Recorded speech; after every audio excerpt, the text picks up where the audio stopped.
पाएको सम्मानको फुलमाला छ नि आमालाई लगाइदियो। तिमीहरू सबै सेलेक्ट भएकोमा बधाई छ। हाम्रो यो क्लोज क्याम्पको ट्रेनिङ के गर्नु त तिमी हेर्दा चन्दन दाजुकोमै आउनु ल खेलाएर थियो ल ल दाजु ल जा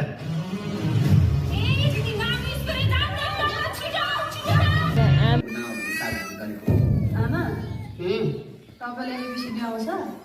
आउँदैन है म सिकाइदिउँ?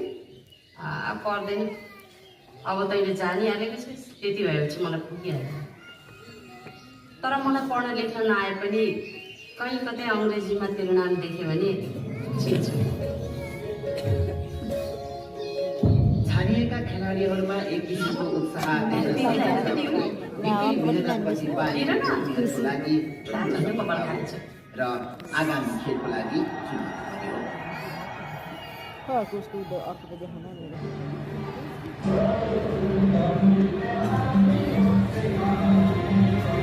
पहिलो पटक मैले मेरो आफ्नो आमा घर छोडेर म काठमाडौँ आएको थिएँ जुन मेरो जीवनको टर्निङ पोइन्ट बन्यो र त्यही कारणले गर्दा आज म यहाँसम्म छु।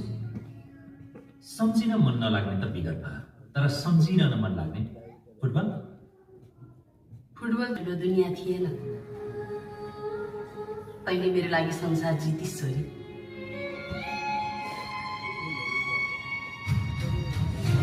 दर्शकवृन्द स्वागत छ दशरथ रङ्गशालामा। आज पहिलो पटक बढेको छ जे होस् आज आफ्नै कर्म दिने बाबासँग आमालाई भेट्न घर जाँदैछु। थ्याङ्क यू बाबा। हजुर सुन्नु न अब सिदिन लाग्यो चापामा बाबा हुनुहुन्छ अरे खोइ कोही त अनि केही भने छैन अहिले एकछिनमा भन्छ भने सानो हुँदा फेरि छोडेर जानुभएको कहाँ ल्याउने के छ के गर्नु हुँदैछ जे भए पनि जन्म दिने बाबा हो। एकपटक भेट्न मन लागेको थियो। खोइ पायो भने